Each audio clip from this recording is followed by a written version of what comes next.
Friends, फिर से आप लोगों का स्वागत है आपके अपने चैनल अविनाश मैथ्स क्लासेज में। आज मैं क्लास 9th का एक बहुत ही इम्पॉर्टेंट टॉपिक है जो आपके फर्स्ट चैप्टर नंबर सिस्टम का है, representation of irrational number on number line. आज का टॉपिक है। आपको शायद याद होगा कि हमने अपने पिछले वीडियो में रेशनल नंबर को नंबर लाइन पे कैसे रिप्रेजेंट करते हैं मैंने बताया था आप लोगों को कि how to represent rational number on number line. But आज का जो हमारा टॉपिक है वो है कि how to represent irrational number on number line. And my question is represent root 2 on number line. बहुत ही इंपॉर्टेंट क्वेश्चन है और अक्सर आपके क्लास टेस्ट में या आपके एग्ज़ाम्स में जो आपका फाइनल एग्ज़ाम होता है उसमें अक्सर आपको नंबर सिस्टम से ये क्वेश्चन टीचर आपसे पूछते हैं। तो चलिए आज हम लोग देखेंगे कि how root 2 is represented on number line, है ना। मैं आज देखूंगा कि रूट 2 का इस नंबर लाइन पे कहाँ पे पोजीशन है। रूट 2 जिस तरह आप याद कीजिए कि किसी भी रेशनल नंबर को हमने देखा था कि ये रेशनल नंबर कहाँ पे होगा, यहाँ होगा कि यहाँ होगा कि यहाँ होगा कि यहाँ होगा। आज उसी तरह से आज हम लोग देखेंगे कि कोई भी इरेशनल नंबर नंबर लाइन पे कहाँ पे होगा। तो सबसे पहले हम लोग देखते हैं रूट 2 के बारे में कि रूट 2 इस नंबर लाइन पे कहाँ पे है। तो चलिए देखते हैं। तो माय डियर स्टूडेंट, एक चीज आप एकदम हमेशा माइंड में सेट करें कि आपको रूट के अंदर यहाँ क्या है क्वेश्चन में, उस पर मत जाएं। आपको रूट के अंदर क्वेश्चन में क्या है आप उस पर दिमाग न लगाएं। बस हमेशा ये सोचें कि आपको 1 का स्क्वायर जरूर लेना है। ये आपके मन में एकदम फिक्स कर लीजिए आप। चाहे यहाँ रूट 5 क्यों न हो, रूट 3 क्यों न हो, बट आपको हमेशा 1 का स्क्वायर जरूर लेना है। अब आइए, तो जब हमने 1 का स्क्वायर ले लिया माय डियर स्टूडेंट, जब हमने 1 का स्क्वायर ले लिया तो 1 का स्क्वायर ले लिया मतलब 1 हो गया और हमको चाहिए यहाँ क्या 2। तो जब मेरे पास ऑलरेडी 1 हो गया तो और क्या चाहिए जिससे 2 बन जाएगा। तो माय डियर स्टूडेंट आपका जवाब आएगा कि यहाँ पे और 1 चाहिए, क्योंकि 1 का स्क्वायर 1 हो गया और एक और 1 रहेगा तब जाकर के तो ये 2 बनेगा। तो ये 1 का स्क्वायर हम लोग अपने मन से लेते हैं और यहाँ जो ये 1 है इस 1 को हम लोग लिखेंगे कि ये 1 भी आखिर किसका स्क्वायर होगा। तो 1 का ही स्क्वायर 1 होता है। तो माय डियर स्टूडेंट, ये जो हम अपने मन से लेते हैं ये परपेंडिकुलर होता है, यानी हमेशा आपको 1 यूनिट का परपेंडिकुलर ड्रॉ करना होगा हमेशा। चाहे यहाँ रूट 5 हो, रूट 6 हो, रूट 7 हो, वो चलेगा, बट आपको 1 का स्क्वायर जरूर लेना है। तो फिर से एक बार देख लीजिए, हमने अपने मन से यहाँ 1 का स्क्वायर लिया। तो जब हमने 1 का स्क्वायर लिया तो 1 तो हमारे पास हो गया, क्योंकि 1 का स्क्वायर 1 होता है। और हमको क्या चाहिए जिससे कि 2 आ जाएगा। तो हमें और क्या चाहिए 1 चाहिए। तो एक और चाहिए, तो हमने यहाँ पर 1 लिखा था, याद करो। बट आखिर ये 1 का स्क्वायर होता है ना, इसलिए हमने इसको स्क्वायर के फॉर्म में लिखा है। तो 1 का स्क्वायर, तो ये जो अपने मन से 1 लिए थे ना, ये हमेशा p होगा, तो p का स्क्वायर, और ये जो हमारा वैल्यू आया ये बेस होगा, तो b का स्क्वायर। अब माय डियर स्टूडेंट, हमको इससे ये पता चलता है कि 1 यूनिट का ही बेस लेना है और उस पे 1 यूनिट का ही परपेंडिकुलर ड्रॉ करना है। तो चलिए 1 यूनिट मतलब 0 से 1, तो माय डियर स्टूडेंट इसको आप बेस मान ले, यानी b, है ना, b मान ले, बेस, है ना। और परपेंडिकुलर का मतलब ये हुआ कि आपको यहाँ पे 90 डिग्री का एंगल बनाना है। माय डियर स्टूडेंट, 90 डिग्री का एंगल आपको खुद से बनाना होगा with the help of compass and pencil. कैसे? तो आप अपने कंपास में एक पेंसिल को सेट कर लें और एक छोटा सा आर्क लें, ज़्यादा बड़ा लेने की ज़रूरत नहीं है, हल्का सा लें और 1 पे रख के 1 पे रखेंगे। किसको? कंपास को रखेंगे और पेंसिल को हम इस तरह से घुमा देंगे। तो इस तरह से जब हम इस तरह से पूरा राउंड घुमाएंगे तो ये इस तरह का फिगर कुछ बनेगा। अब उसको बड़ा या छोटा नहीं करना है, एक बार जितना बड़ा करना था उतना बड़ा कर लिए हम और एक राउंड इसको मैं घुमा लिया। अब सुनिएगा, तो अब उसको बड़ा या छोटा नहीं करना है, अब वो जितना बड़ा है उतना बड़ा एक कटिंग काट लेना है। तो जब आप एक कटिंग काटे तो सपोज कीजिए यहाँ पे कटा, फिर जहाँ कटा वहाँ से एक कटिंग और काटना है तो ये कटा। तो वो जो पहला कटिंग था माय डियर स्टूडेंट वो था 60 डिग्री और जो फिर फर्स्ट कटिंग से लेकर के दूसरा कटिंग जो हमारा हुआ वो हुआ 120 डिग्री। और हमें यहाँ पे परपेंडिकुलर ड्रॉ करना है, मतलब 90 डिग्री का एंगल बनाना है। आप सभी बच्चे को 90 डिग्री का एंगल बनाने जरूर आता होगा, तो वही हम करने जा रहे हैं यहाँ कि हम परपेंडिकुलर, इट मीन्स 90 डिग्री का एक एंगल बना रहे हैं।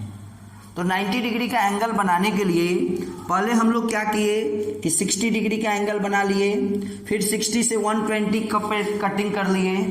और चूंकि यहाँ पे देख ले थोड़ा, जैसे मान लीजिए ये हमारा एक लाइन है और हमें इस पॉइंट पे 90 का एंगल बनाना है, तो सबसे पहले हम लोग क्या करेंगे कि कंपास को एक राउंड ऐसे घुमा लेते हैं, कुछ भी लेकर के, जितना बड़ा आपको मन है उतना बड़ा उसका आर्क लीजिए और उसको एक राउंड ऐसे रिवॉल्व करा दिए।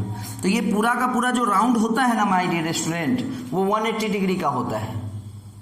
तो आपने जितना बड़ा आर्क लिया अब उसको बड़ा या छोटा नहीं करना है, जितना बड़ा ले लिए।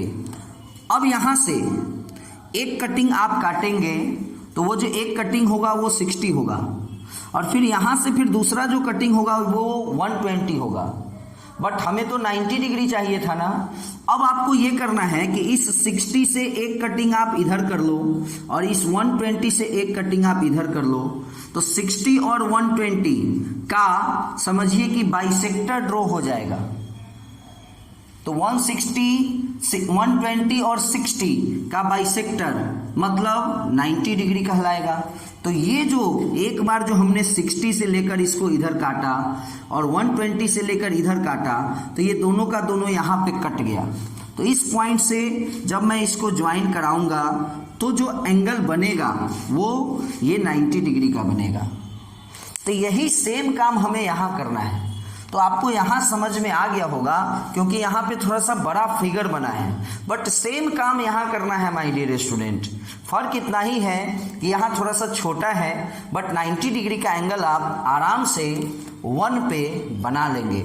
आइए तो हम यहाँ पे सपोज करो कि 90 डिग्री का एंगल बना लिए, है ना। ये दोनों यहाँ पे कटा और 90 डिग्री का एंगल बना लिए। इसको हम ऊपर की तरफ प्रोड्यूस करा देंगे।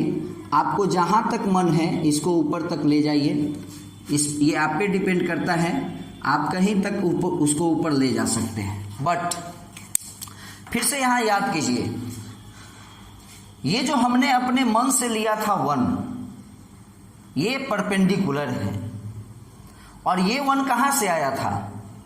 तो चूंकि हमको लाना है √2, तो सबसे पहले तो हम एक बड़ा सा रूट दिए और 1 का स्क्वायर हमने अपने मन से लिया है, तो 1 का स्क्वायर तो 1 हो गया। तो और आखिर क्या लेंगे कि 2 आ जाएगा।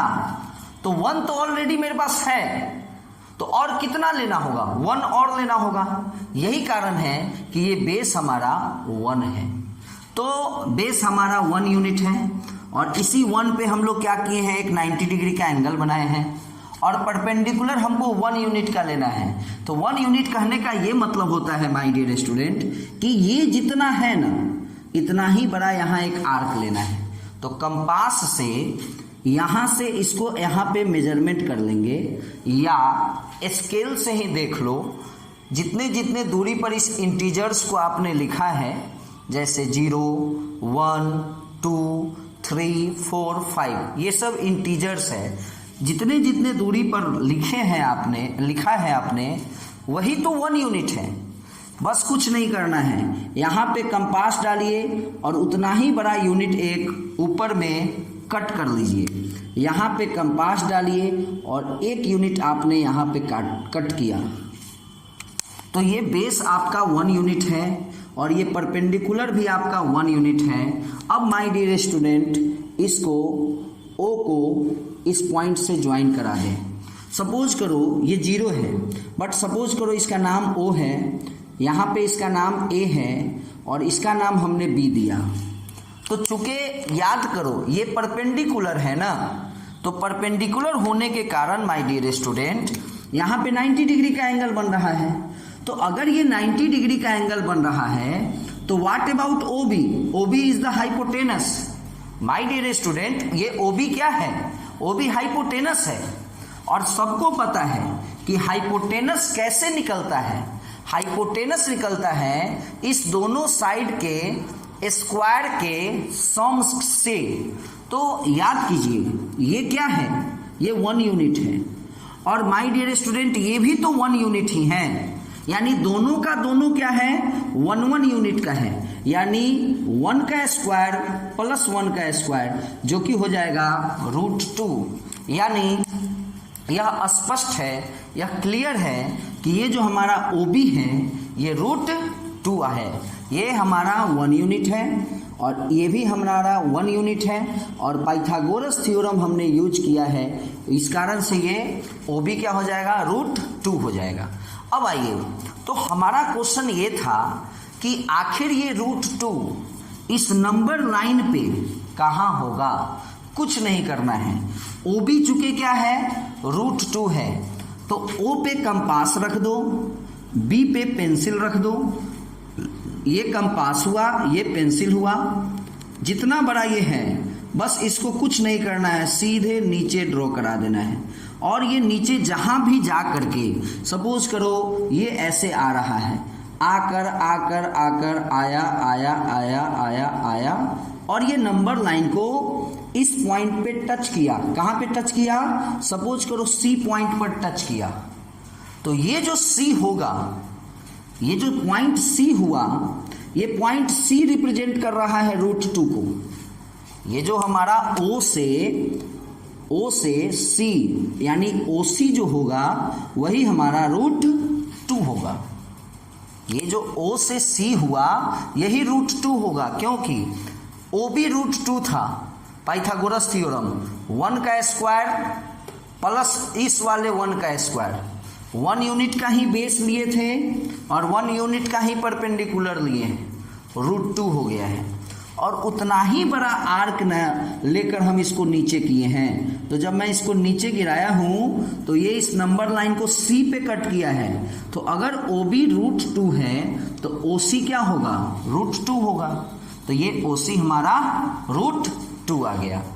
सपोज कीजिए ये क्वेश्चन तो हो गया माय डियर स्टूडेंट, बट एक क्वेश्चन को समझने से काम तो आपका चलेगा नहीं। सपोज कीजिए कि हमारा नेक्स्ट क्वेश्चन है कि रिप्रेजेंट √3। ध्यान दीजिएगा, यहाँ क्वेश्चन है कि रिप्रेजेंट √3 ऑन नंबर लाइन। तो देखिएगा √3 कैसे रिप्रेजेंट होता है। फिर से वही बात है माय डियर स्टूडेंट कि भैया मेरे 1 का स्क्वायर तो हम लेंगे ही, चाहे जो हो जाए, चाहे नंबर कितना भी बड़ा हो या नंबर कितना भी छोटा हो, हम 1 का स्क्वायर जरूर लेंगे। चलिए, तो हम 1 का स्क्वायर ले लिए। तो जब हमने 1 का स्क्वायर लिया तो याद कीजिए ये परपेंडिकुलर है। जो हम लोग अपने मन से लेते हैं ना 1 का स्क्वायर, ये हमेशा परपेंडिकुलर होता है। और 3 लाने के लिए, याद कीजिए 3 लाने के लिए 1 का स्क्वायर हमने अपने मन से लिया है, तो आखिर 1 का स्क्वायर 1 ही होगा ना। तो इस 3 को पुराने के लिए यहाँ पे 2 लिखना होगा, तभी तो 1 का स्क्वायर 1 अब +2 3 हो पाएगा। लेकिन मैटर यहाँ ये है कि आपको जिस तरह आप इसको स्क्वायर के फॉर्म में लिखे हैं ना बुआ, उसी तरह इस 2 को भी आपको स्क्वायर के फॉर्म में लिखना होगा। तो 2 आखिर किसका स्क्वायर हो सकता है? तो 2 √2 का स्क्वायर होगा। तो इससे हमको ये पता चला कि ये जो हम अपने मन से लिए थे 1, ये परपेंडिकुलर हो गया, p का स्क्वायर हो गया। और जब तक हम √2 का स्क्वायर नहीं लेंगे तब तक ये 3 नहीं पुर पाएगा। 3 को कंप्लीट करने के लिए, 3 को पूरा करने के लिए हमको यहाँ 2 लेना पड़ा है, क्योंकि यहाँ पे आप बॉन्ड हैं, यहाँ पे आपकी मर्जी नहीं चलेगी, यहाँ पे बस 1 ही लेना है। 1 का स्क्वायर 1, तो यहाँ हमको 1 आ गया। तो और क्या लेंगे कि 3 आएगा? तो और 2 लेना होगा। और 2 किसका स्क्वायर होता है? √2 का स्क्वायर होता है। तो इससे हमको ये पता चला माय डियर स्टूडेंट कि ये जो परपेंडिकुलर है ना 1, परपेंडिकुलर क्या है? 1 है। हमेशा 1 यूनिट का ही परपेंडिकुलर लेते हैं। और बेस हमारा √2 है। तो जब बेस हमारा √2 है तो इस बार, उस समय, इससे पहले याद करो √2 के समय बेस क्या था? 1 था। परपेंडिकुलर तो हम लोग 1 लेते ही हैं, बट √2 के समय याद करो बेस भी हमारा 1 था। तो हम लोग परपेंडिकुलर 90 डिग्री का एंगल कहाँ बनाए थे? 1 पे बनाए थे। लेकिन इस बार बेस क्या है? √2 है। इस बार बेस क्या है? √2 है।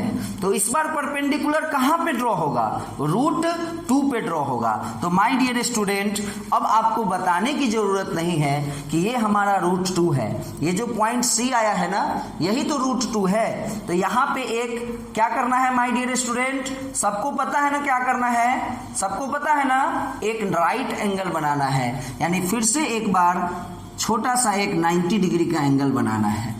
कम जगह है इसलिए एक छोटा सा बनेगा, छोटा सा आर्क लेना है, थोड़ा सा ऐसे घुमा लेना है, 90 डिग्री का एंगल आप बना लोगे, हमको पता है। अब आइए, तो जिस तरह हमको ये तो पता चल गया कि इस बार का बेस √2 है, लेकिन इस बार का परपेंडिकुलर क्या है? 1 ही है। तो 1 याद करो, ये 1 ही तो था, यानी फिर 1 यही तो जाएगा, इसी के ठीक सामने न जाएगा 1। तो ये हमारा D इस बार हो गया 1। D क्या हो गया? 1।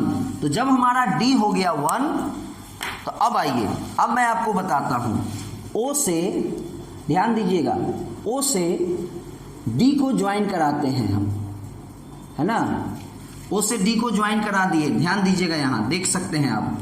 अब मैं बात करने जा रहा हूं इन ट्रायंगल OCD पे। किस ट्रायंगल की बात हो रही है my dear student? OCD triangle की बात कर रहे हैं हम। तो OCD ट्रायंगल में चूंकि यहाँ पे एंगल 90 डिग्री का है ना, यहाँ पे एंगल 90 डिग्री का है, तो OD, आप OD के बारे में क्या कह सकते हैं कि OD हाइपोटेनस है। और तो OD जो होगा वो किसके किसके स्क्वायर के सम के बराबर होगा? OC का स्क्वायर प्लस CD का स्क्वायर होगा, प्लस CD का स्क्वायर होगा। तो माय डियर स्टूडेंट, OC क्या है? √2 है। इससे पहले वाले क्वेश्चन में ही √2 को हम लोगों ने रिप्रेजेंट किया था, तो √2 आया था ये।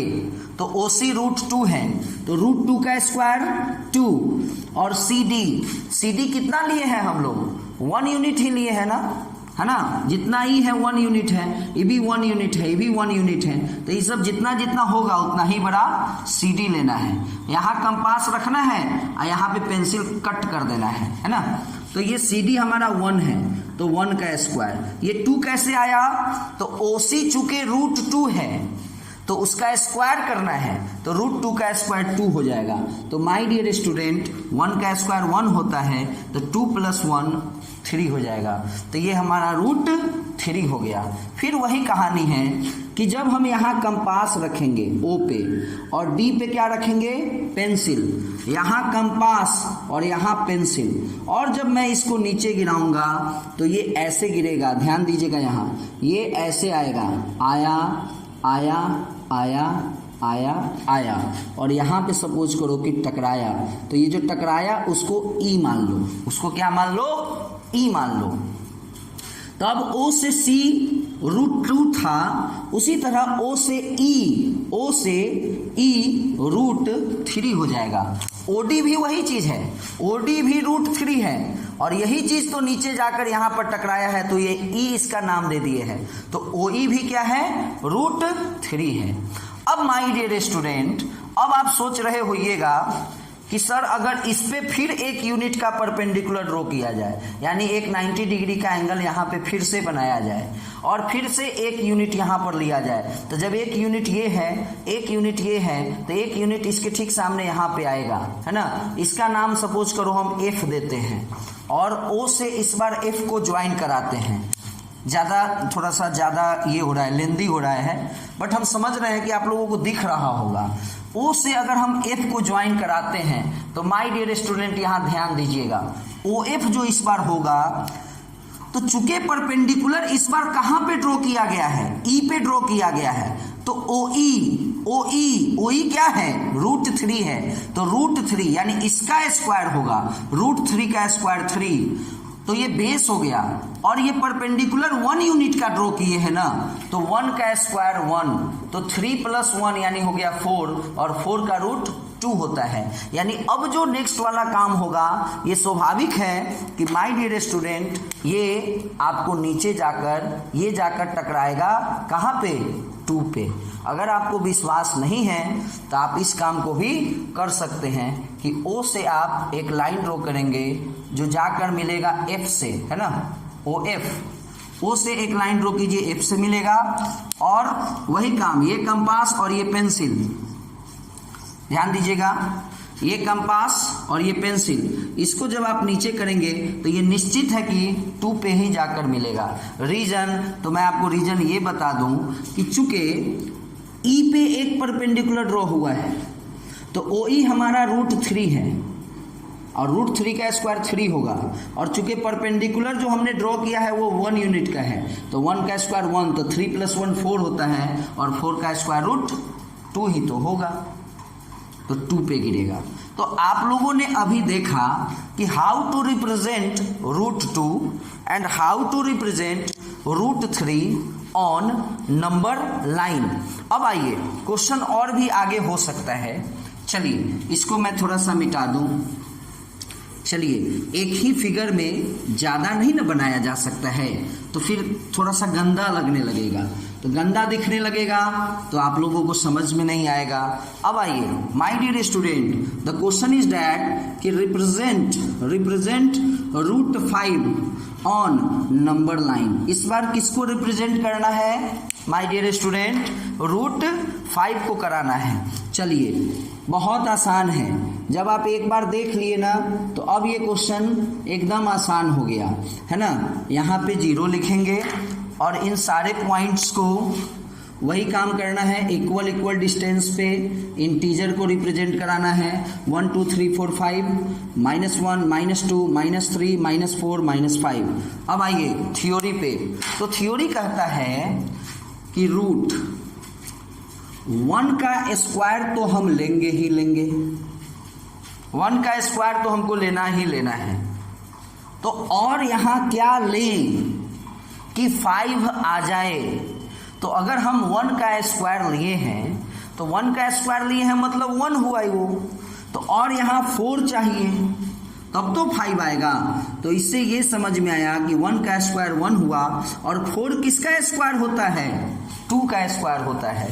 तो ये जो 1 का स्क्वायर अपने मन से लेते हैं ये तो p स्क्वायर परपेंडिकुलर का स्क्वायर है।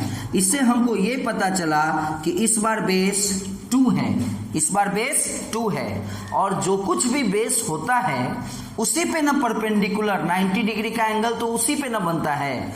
तो इस बार 90 डिग्री का एंगल कहाँ पे बनेगा, 2 पे बनेगा। यानी हमको कोई ज़रूरत नहीं है √2 बनाने का, हमको कोई ज़रूरत नहीं है √3 बनाने का, बस हमको 2 पे परपेंडिकुलर बनाना है।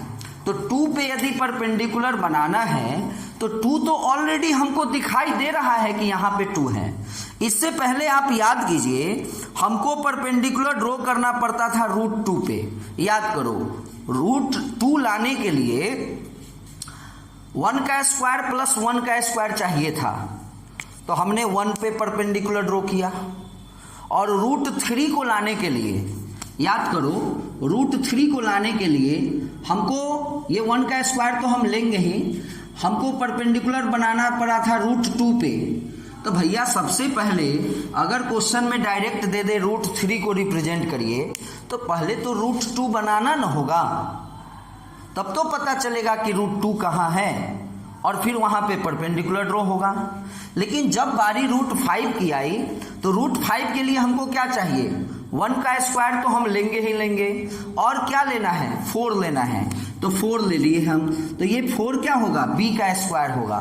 तो यानी 4 2 का स्क्वायर होता है ना, तो इससे ये पता चल रहा है कि बेस क्या है, 2 है।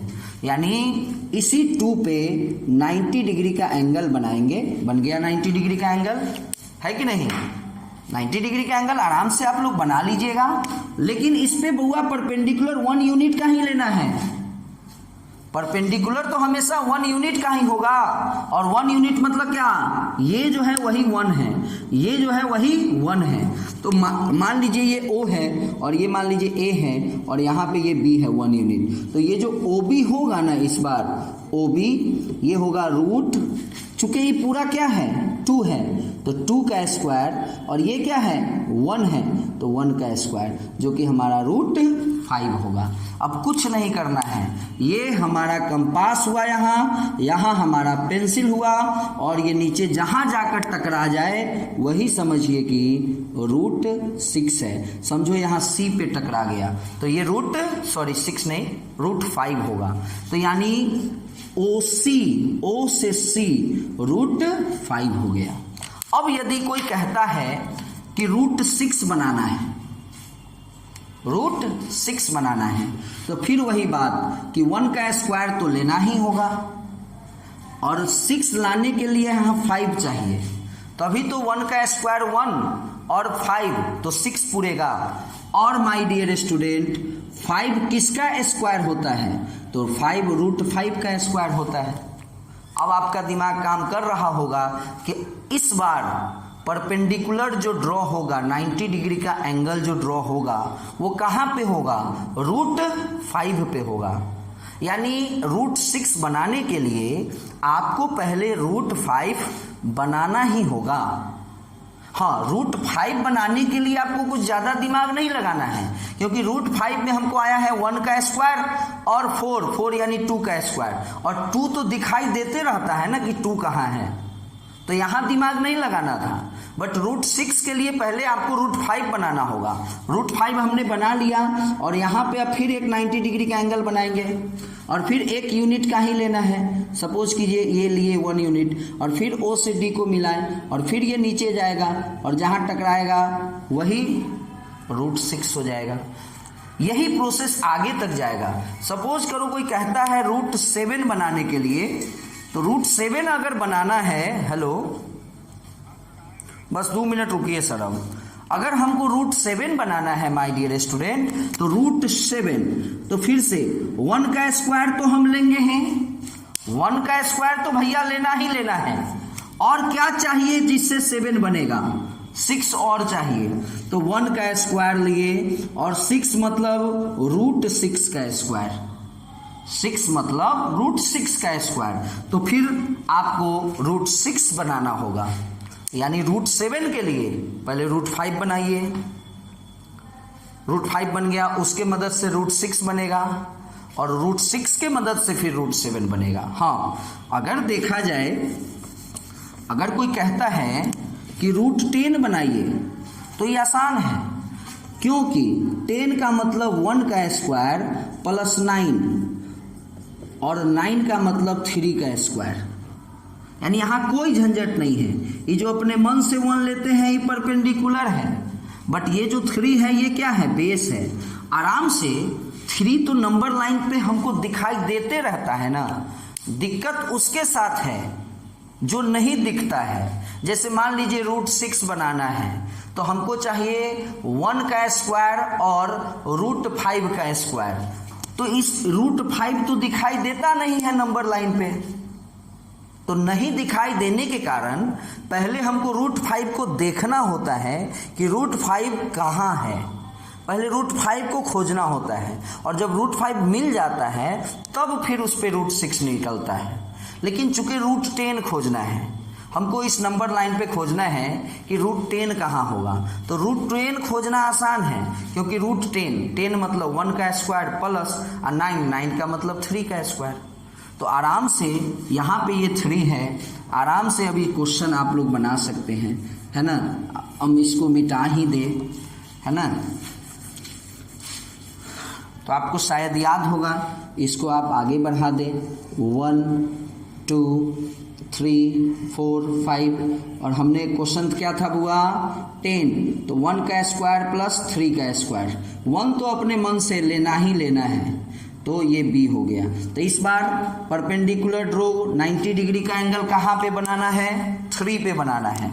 आ जाइए 3 पे, है ना, हो गया 90 डिग्री का एंगल। हम अपना बना दिए हैं मार्कर से, बट आप लोग कंपास और पेंसिल के मदद से बनाइएगा। और यहाँ पे लेना हमको कितना है, 1 यूनिट ही लेना है, मतलब ये जितना होगा, ये जितना होगा, ये जितना होगा, पहले आप इसको मेजरमेंट कर लेंगे, यहाँ कंपास और यहाँ पेंसिल सेट कर लेंगे और उतना ही काटिएगा। अब इस ओ से इसको मिलाइए, है ना, ये ओ है, ये समझो ए है और ये समझो बी है। तो ये जो हमारा ओ बी बनेगा वो यहाँ से यहाँ तक 3 का स्क्वायर और ये हमारा 1 का स्क्वायर, ये रूट 10 होगा। बस यहाँ कंपास, यहाँ पेंसिल, इसको नीचे गिराइए, जहाँ भी जाकर के ये गिर गया, सपोज कीजिए जाकर गिरा सी पर, तो ओ से सी, ओ सी जो होगा वही रूट 10 होगा। तो माय डियर स्टूडेंट, मैं विश्वास करता हूं कि आप लोगों को ये जो टॉपिक था representation of irrational number on number line समझ में आया होगा। और भी वीडियो में मैं और भी कुछ इसी तरह का इंटरेस्टिंग टॉपिक मैं लाऊंगा। यदि मेरा वीडियो अच्छा लगा हो या लगता हो तो खुद भी सब्सक्राइब करें और प्लीज़ आप अपने फ्रेंड्स से शेयर करें, हमारे चैनल के बारे में बताएं। यदि मेरा वीडियो अच्छा लगता हो तब तक के लिए बाय, मेरे अगले वीडियो का इंतज़ार कीजिए। Okay student, bye.